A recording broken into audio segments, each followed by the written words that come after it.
Hello and welcome back to our hands-on video. This is Jason Baker, and the video today is focused on Elastic Beanstalk. Now, Elastic Beanstalk is what we call a platform as a service. So far in the course, we've mostly been focused on infrastructure as a service. We're using services like EC2 to create the building blocks of our application infrastructure. We're creating compute and storage and networking resources in the form of VPCs and subnets and so on. All of those services are part of an infrastructure as a service offering. Elastic Beanstalk changes things. Elastic Beanstalk is a platform as a service. And it's really designed mostly for application developers that have little or no experience with cloud infrastructure. The idea is that as an application developer, I can write my application code, I can write my web application, I can package it, and then I can deploy that application using Elastic Beanstalk. And Elastic Beanstalk will go out and create all of the infrastructure needed to run my application. It kind of sounds like magic. Well, let's get started and build something using Elastic Beanstalk. And I'm going to go to the Elastic Beanstalk dashboard in the web console. And I'm going to create an application. I click on the Create Application button. And the first thing I need to do is give my application a name. I'm going to call it My App. My App. I can scroll down and select an application platform. And you can see that there are a number of very common application platforms that are available. Everything from .NET to Java, PHP, Python, Ruby, a number of different application programming frameworks that I can use to run the application that I'm building. In this case, we're just going to use PHP, and we can just use the defaults here. We have the option of choosing what sort of platform we want to use and the version of that platform. We can also, for our application code, we can use a sample application that AWS has already pre-built for us, or we can upload our own code. We could create a bundle of code and upload it to the Elastic Beanstalk, or point it at a location in S3 where our software bundle is located. For this hands-on segment, we're just going to use the sample application. I'll go ahead and click on the Create Application button. And what you will see next is the Elastic Beanstalk service is going to begin creating my application environment.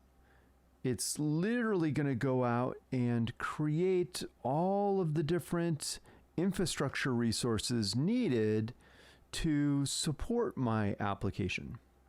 Again, I'm acting as if I'm an application developer. I've written my application code. I've bundled it up into some sort of archive. I've uploaded it, and now the Elastic Beanstalk service is going to build out all of the computing infrastructure needed to run my application. Now this will take maybe 5 to 10 minutes or so, and I'll pause the video here while it's building the infrastructure environment, but I want you to sit and watch some of the messages that appear. You'll see that Elastic Beanstalk is building things like an EC2 instance and a target group and it's building, it's building all of the different resources, all the infrastructure resources needed to support my application. I'll go ahead and pause here and then come back once it is ready. Back. Now that took about 5 minutes to create the application environment. And now I see a page here where it tells me that my application has been launched into an environment called My App EMV1, My App Environment 1. The application is healthy. It's running under the PHP platform. And on the left-hand side, I can look at a couple things like the configuration. I can manage some configuration properties for this application environment. There are a number of things that I can change. Like I can scale the capacity of the environment up and down. There's a load balancer that's in place for the environment. There are some kind of like more application specific settings that I can change. You don't need to know what any of these settings are. I think it's just interesting to see that some of these advanced configuration settings are managed by the Elastic Beanstalk service, and we can modify them via the dashboard here. We can see all the events that occurred, all the different things that Elastic Beanstalk created as it was launching this environment. If I click on this Go To Environment link here in the left-hand nav, it'll open up another tab, and it actually will browse to that application endpoint, which is a load balancer endpoint. And you can see it's pulling up my PHP application, or the sample PHP application that Amazon installed for me. There's a real application that's running and supported by this infrastructure. Now, if I go back to the previous tab and I go to the services menu and go back to the EC2 dashboard, you'll see that here's an EC2 instance running called My App EMV1.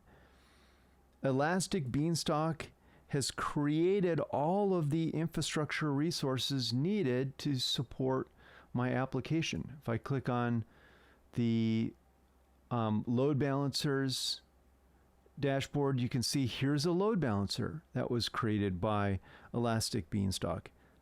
It built all of the infrastructure needed to support my application, which is very, very cool. If I go back to the Elastic Beanstalk dashboard here, I can see my environment that's running. Now, if I want to delete this environment and delete all the infrastructure that was created, I can select it and click on the Actions menu, and then I can terminate that environment. Elastic Beanstalk will then go through, cycle through all the resources and delete any of the resources that were created for this application. Click on the terminate button, and now it is deleting the environment. Now, after I delete the environment, I have to also delete the application. You define the application, and then you can use that application and deploy it to one or more environments. So that's how I would clean up everything that I've done in this particular project.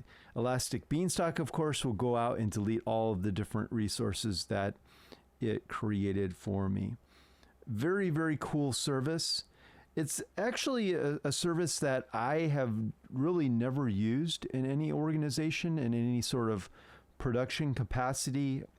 I introduce it to students as a learning tool so that students can really understand the difference between platform as a service and what it provides versus infrastructure as a service.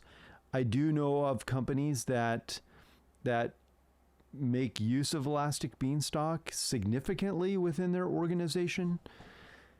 And like one of the reasons that they use it is because they want to provide a way for their application development teams to build applications and deploy them in the cloud, but they don't want their application developers to be actually building cloud infrastructure, or to even understand how to build cloud infrastructure. Now, I'm not sure if I totally ascribe to that sort of business model and engineering model.